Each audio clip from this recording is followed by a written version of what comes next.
Hello and welcome to another episode of the SimTech podcast.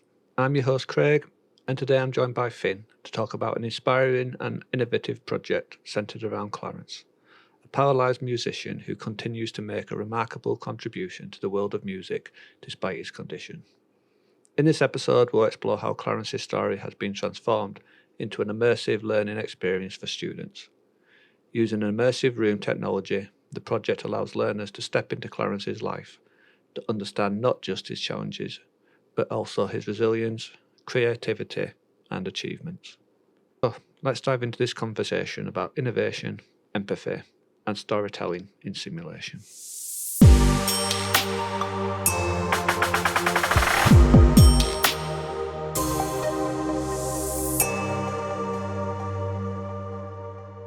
Hello and welcome back to the SimTech podcast. Today we're diving behind the scenes and we're going to be talking to Finn about a project that he's been working on. Good morning, Finn. How are you? Good morning, Craig. I'm very well. Thank you. How are you? Yeah, good. Are we going to be seeing you because a lot of conferences around and there's one coming up on Friday. Are you going to the Northeast Conference or? Unfortunately, no. I was hoping I'd be able to make it, but the calendar said no for the Friday conference. I was very, very keen to make it. I will hopefully be at ASPE though, so I'm hoping to see people at ASPE in November. I like seeing people in 3D, proving that you've got legs and you've got a waist, that kind of thing. All right, okay. So we brought you here to talk about one of your projects, which we kind of touched base on the last time that you came along and you did your introduction podcast. Yeah. You want to tell us a little bit about it? Give us a little bit of an introduction on what your project was. Yeah. So the project that we're talking about today is what we call a lived experience project around a musician called Clarence Hadoux, who's he's based in Newcastle, and Clarence was a very, very well renowned trumpet player in his time, and then in I think 1995 he was in a car accident that's now left him paralyzed from the neck downwards. But he had an amazing career actually since that accident and since becoming paralyzed. So he developed an instrument that he can still play with the little movement that he's got left.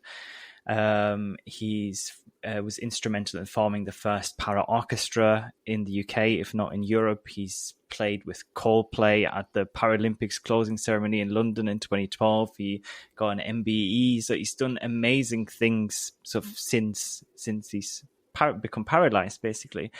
And at the University of Cumbria, we have been working with him for a couple of years, and we've basically decided that we really wanted to take that story and turn it into an immersive lived experience for our students to experience, because we thought that his story, both within healthcare but also outside of healthcare, was a really, really important thing for our students to experience.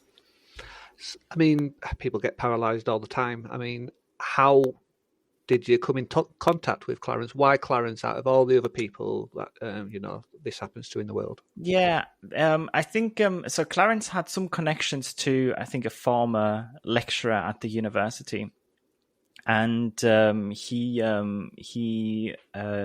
would travel onto campus, I think, once a year to do just a talk in person, basically with the students. And so through that, I suppose the initial connection was made with the university, and so that's how it started. But we also felt that Clarence's story was really, really special, just in terms of I mean, he's one of the most positive, enthusiastic, life-loving people I think that I've ever met, and we felt that. Especially because I think that there's a bit of a stereotype, isn't there, when we think about especially quadriplegic people that just, I mean, he can move his head and he can move a little bit of one of his arms, but that's it. And I feel like that there's a bit of a stigma around that we say, that we always think like, well, they must be miserable, and like surely they can't have a happy and fulfilling life. But I think Clarence is such a prime example that it doesn't necessarily really matter whether you can move your arms and legs or not, but that you can still have a really fulfilling life, both professionally and sort of outside of that as well. And that we thought that was a really important message to get across to our you're right, students. because I've got a military background, so I've got friends who have lost their legs and arms from tours in Afghan and Iraq, and you're right, when you first see them like that, you feel a little bit sorry for them, but when you get to talk to them, things haven't changed a great deal, right? So their bodies might be different, and the mind's probably changed to some extent, but they still make jokes. You can still have laughs Yeah, with them, can't you? yeah, But you're right. Something inside you thinks, actually, do I need to treat them a little bit differently? yeah. But soldiers being soldiers, they were still joking about, the same kind of stuff. They were the dark side of the humour, that kind of thing. All right. So what came first then? Did you have an idea that you wanted to do this project, but you didn't have a person? Or did you meet the person and then think, actually, I've got a project? Yeah, I think it was probably Clarence, the person, led to the project. So I mean, so I came into this because I was approached by Steve McCarthy Grunwald, who's our MSc nursing program lead, who had been working with Clarence in terms of the physical talks that Clarence did on campus, and Steve really wanted to do something to almost like help preserve Clarence's story. And also to make it more accessible to students that maybe couldn't, for example, travel onto campus and meet Clarence in person, hear a story in person. So Steve originally came to me with an idea of, well, can we do something like a talking heads? Can we just kind of record the talk and then we have a video that students can watch?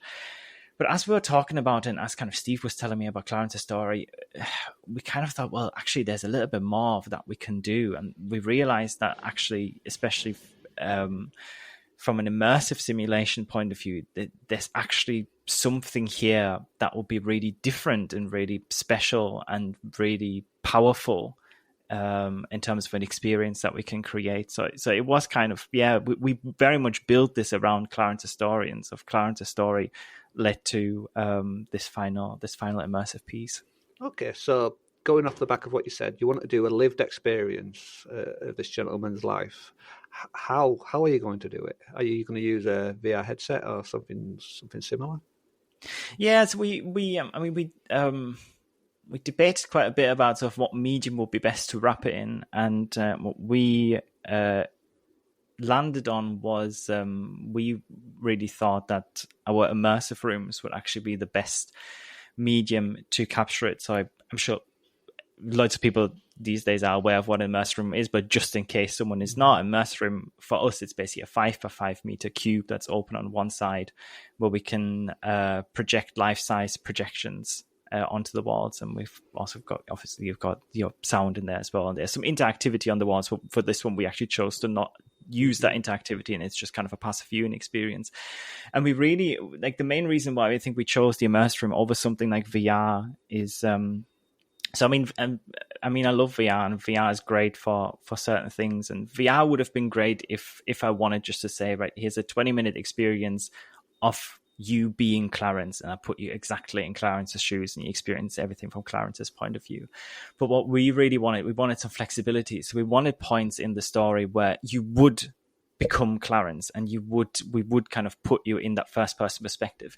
But we also wanted to have points where we pull you out and you become kind of a spectator on the events. And I think the other thing that was really important for us is we also wanted students to be able to share the experience with each other.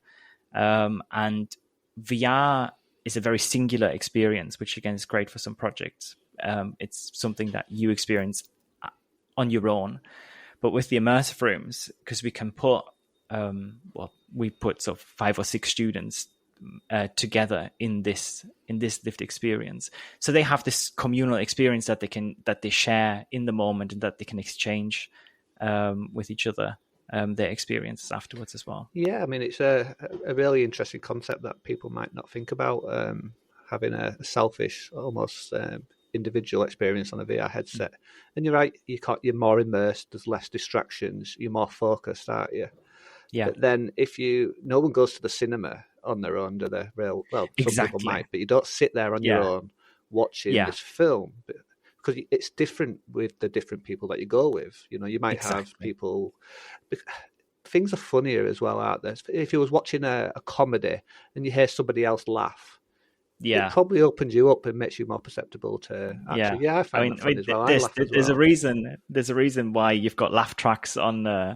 on a lot of shows on TV, isn't it? Mm. To kind of recreate that same, like you said, that kind of community feeling almost. Yeah. Okay. So to set a little scene, then, so you've got your immersive on. Participants come in. Are they sitting down? Are they going to stand up? Are they sat in a Um, line? How do you set up the classroom?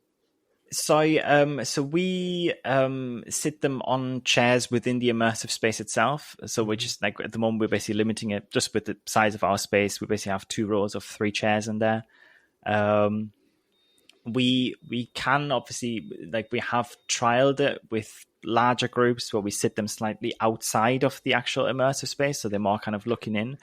But the feedback that we've got was that students and participants felt it was a lot more immersive being actually in the space rather than sort of looking in from the outside. So we're keeping it to relatively small groups, but yeah, everyone is seated for this particular experience. All right. So you've got everyone sitting down, ready to watch.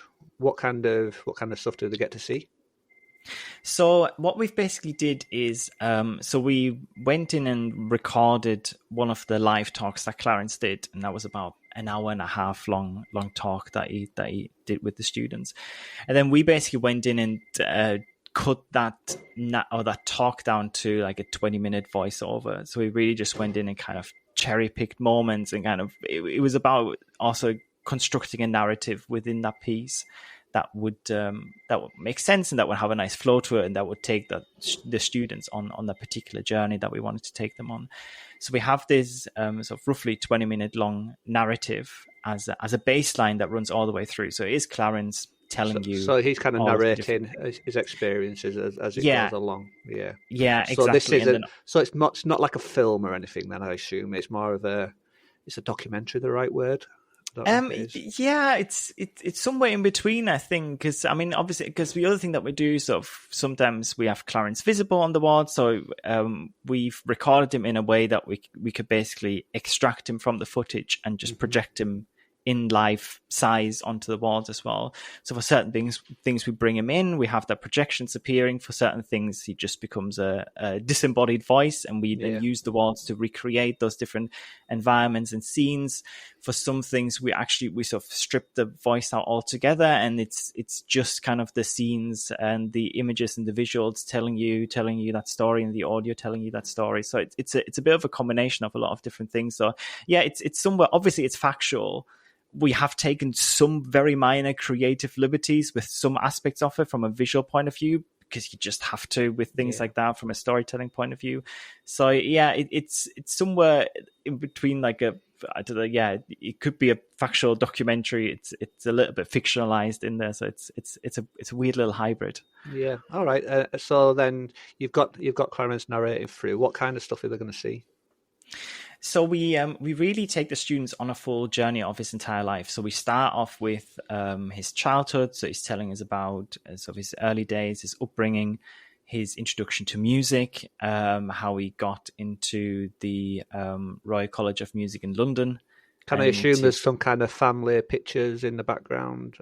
Yeah, Childhood, that kind exactly. of stuff. Yeah, exactly. So we kind of take you to certain places of his childhood, of where he's grown up. We can sort of project those images, obviously, on the walls, and then we take you through his early career, and then obviously we also take you then through that life-changing car accident.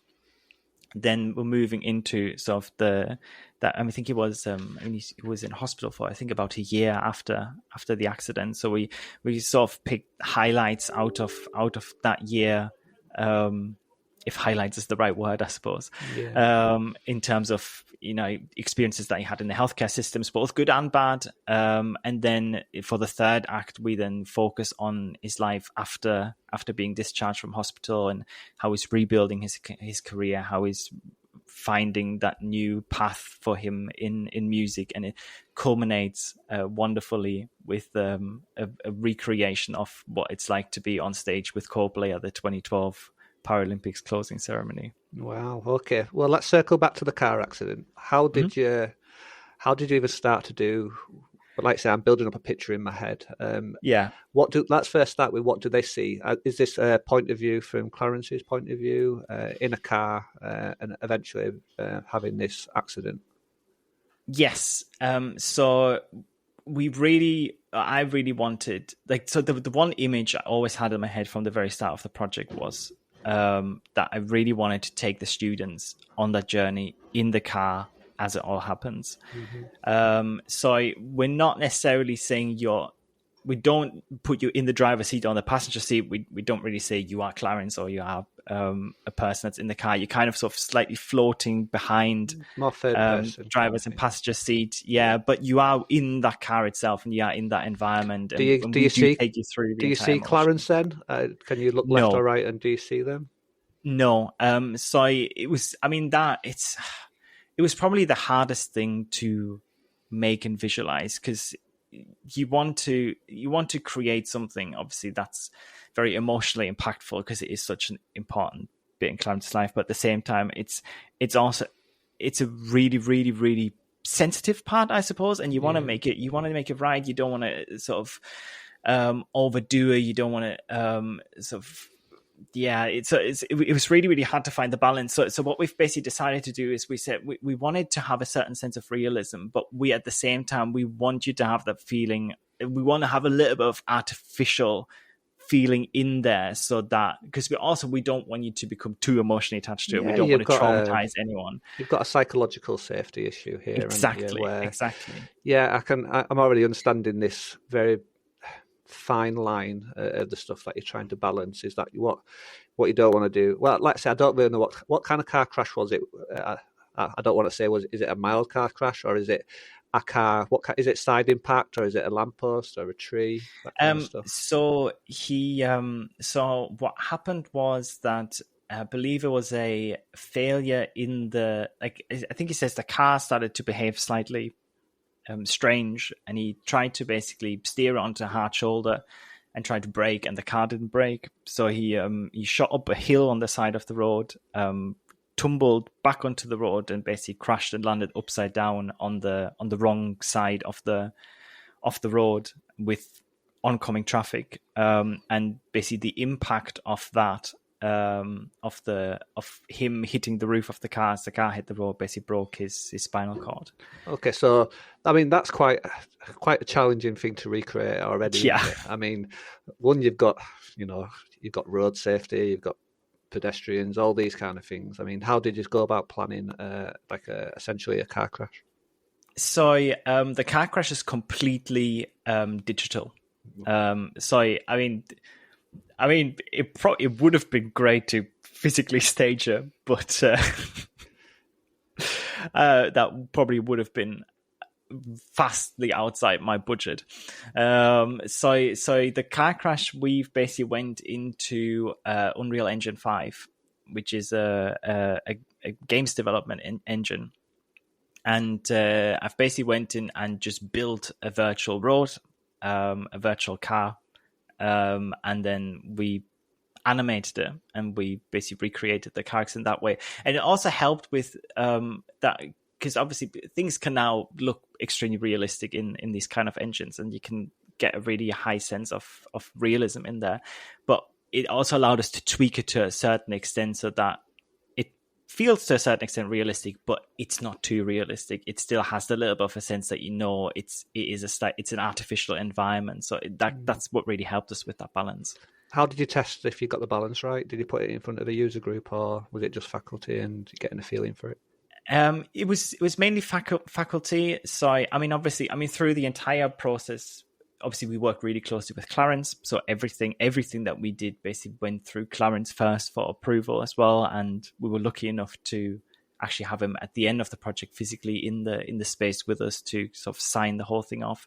But yeah, we did some internal testing with certain bits and elements, not just of that particular scene, but just in general, just to see whether the flow worked and whether it all makes sense, whether the narrative worked. So we tested it with some of our other academics. We had a very small group of students in to throughout the process that did sort of some testing and some feedback. So yeah, but it was mainly internally that we tested it. Okay, and then you say that the video kind of leads on to him playing at, did you say the Olympics? Or Yes. Did you just use footage that was already captured for you a little bit easier than recreating a car crash? So that was a lot easier because all of that is just readily available online. But yeah, so for that we use a mixture of video projections and with basically just recreating that immersive environment then as well. So just using again existing stills that are out there to just recreate what that environment would have looked like. Okay.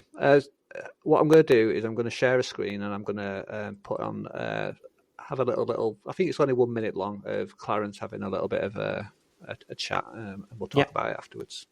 The fact that I found myself reliving all these events in my life, and because of the way that the room is set up, I am sometimes still sitting in the orchestra or in these different environments, even being in the car.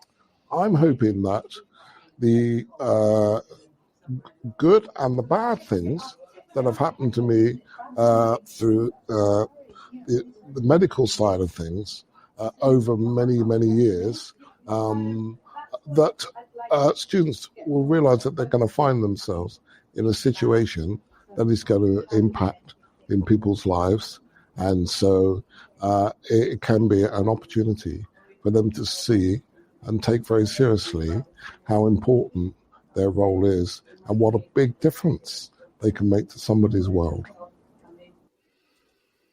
All right, so that was Clarence talking about his experiences, and one of the things that we might not have talked about already was the clinical point of view of people and their perceptions. What does he mean by that?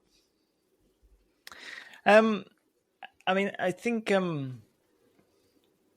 obviously what we're wanting to achieve with this, at the end of the day, it's supposed to be a learning resource. It's supposed to be something that that will help our students, our health students, to become better healthcare professionals.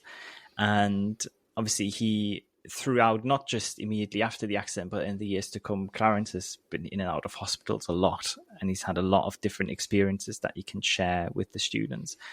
And like I said before, some of them are good, some of them unfortunately are bad.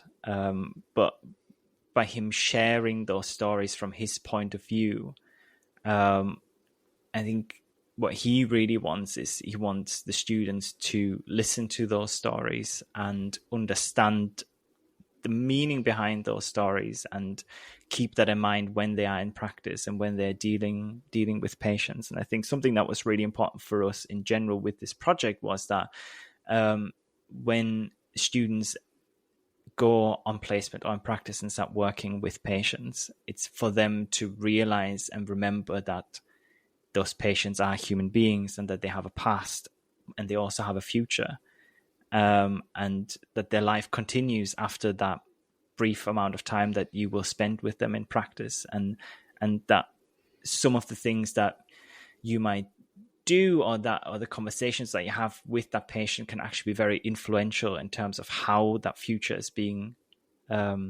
shaped, especially when it comes to people with very life-changing injuries or accidents like Clarence's. Well said.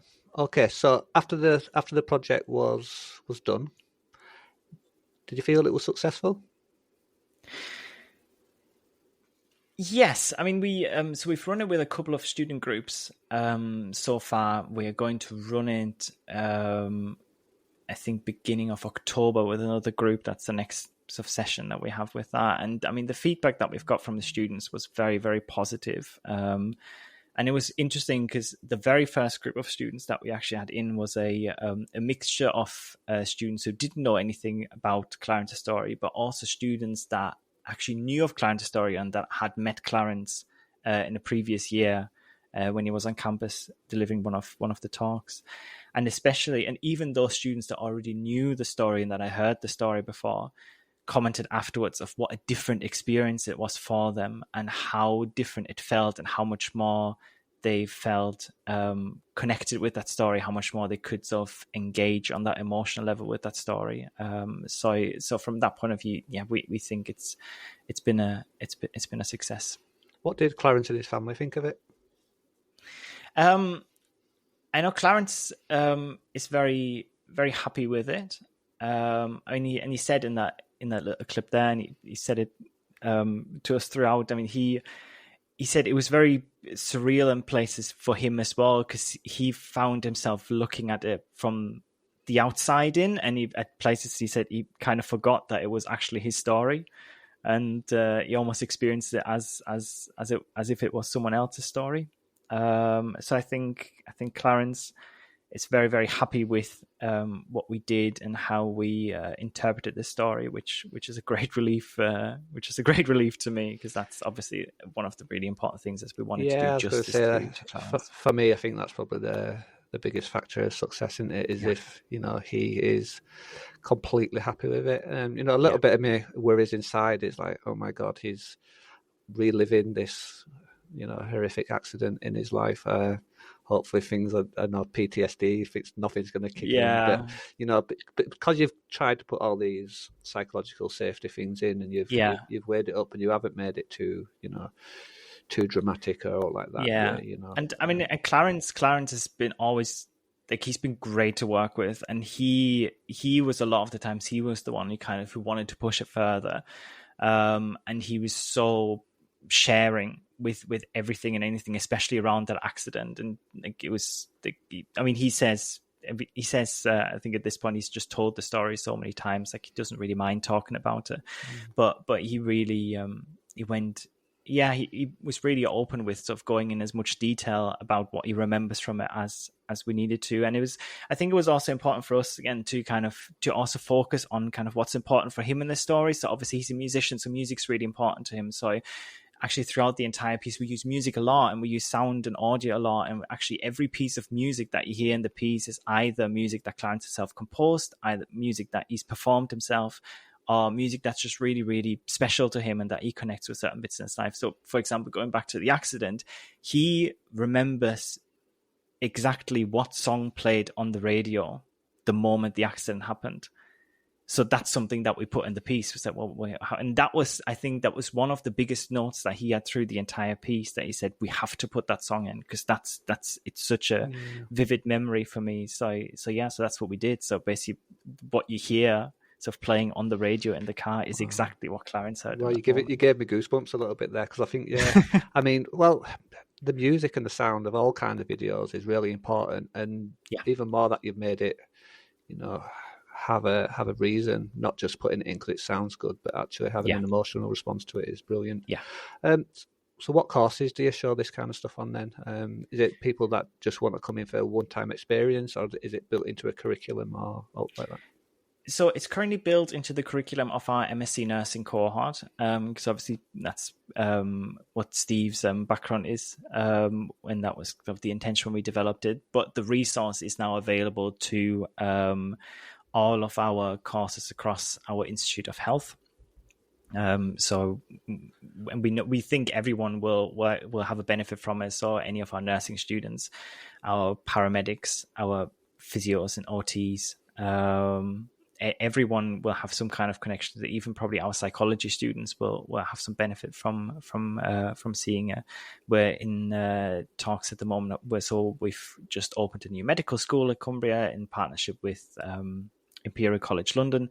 We're in very early conversations with the guys from the medical school, how we can incorporate Clarence for the medical students, because again, we think it's something really, really important for them. So we think it will be accessible through all of health, and a lot of the work that we're doing at the moment is basically working with all of our academics across the different programs to see how we can embed Clarence's story and this particular experience in their programs. What do the participants or students go through after they've watched the video? Is there like a debrief process or a little bit of a chat about what they thought was going well and challenging, that kind of stuff? Yeah, absolutely.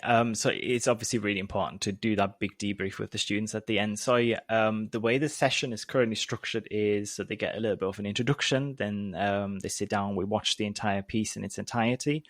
But then the way how we've set it up is though at the end of the piece, we kind of almost zoom out and we present a big timeline on the walls in the space.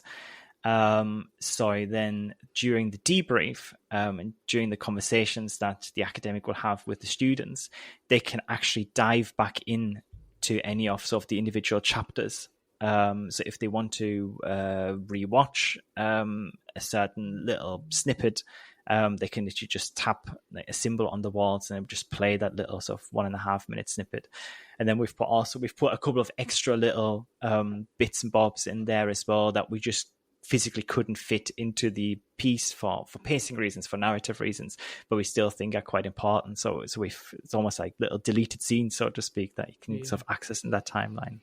Is there any other way to watch it apart from on an immersive background? Because it's obviously quite limiting to how many people have these kind of backgrounds. So you're always going to have a small audience. Is it available on YouTube or as a video or a PowerPoint or any other kind of open media?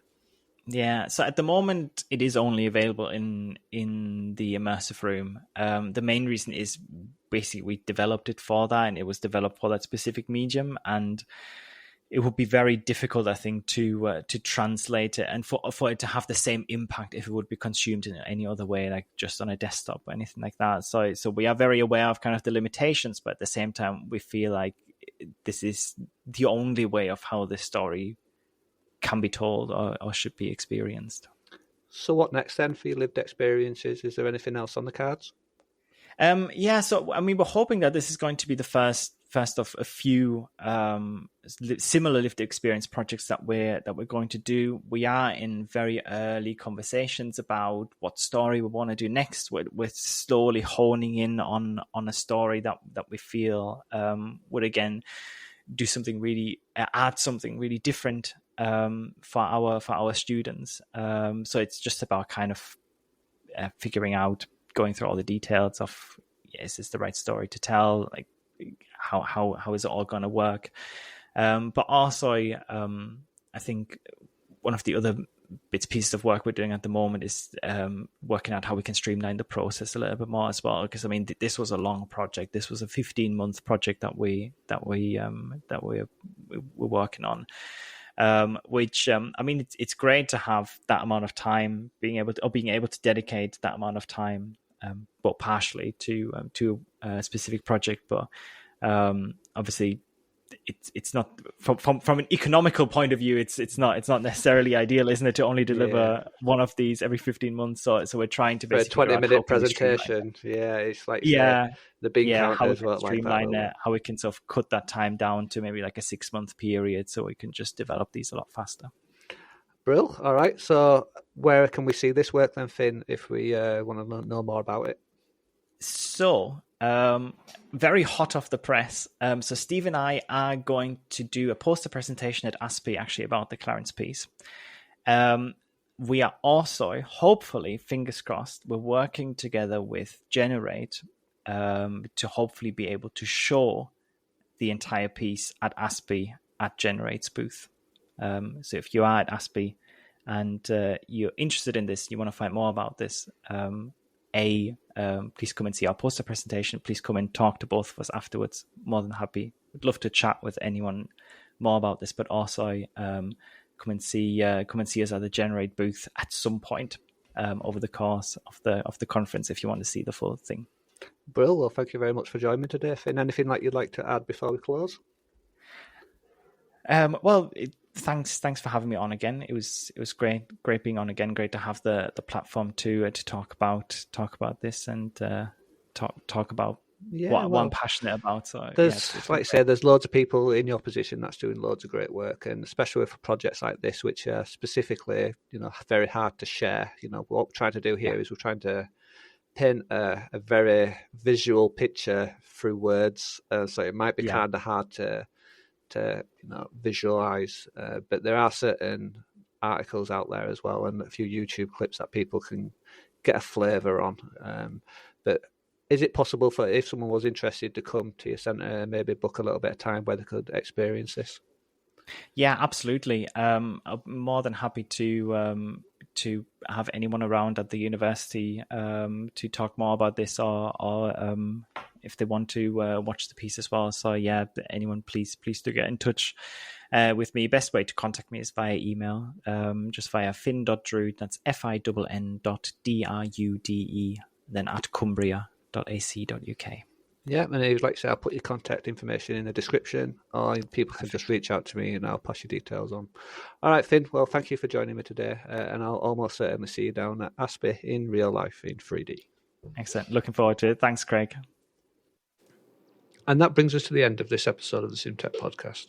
A huge thank you to Finn for sharing his journey behind the project, and of course to Clarence for allowing his story to inspire and educate so many. This work is a powerful reminder that simulation isn't just about technical skills. It's about empathy, understanding, and seeing the person beyond the patient. If you enjoyed today's episode, don't forget to follow the podcast so you don't miss out on future conversations. And if you'd like to get in touch, share your thoughts, or suggest a topic, you can reach out to me on the normal contact. Thank you for listening, and I'll see you on the next episode of the SimTech podcast.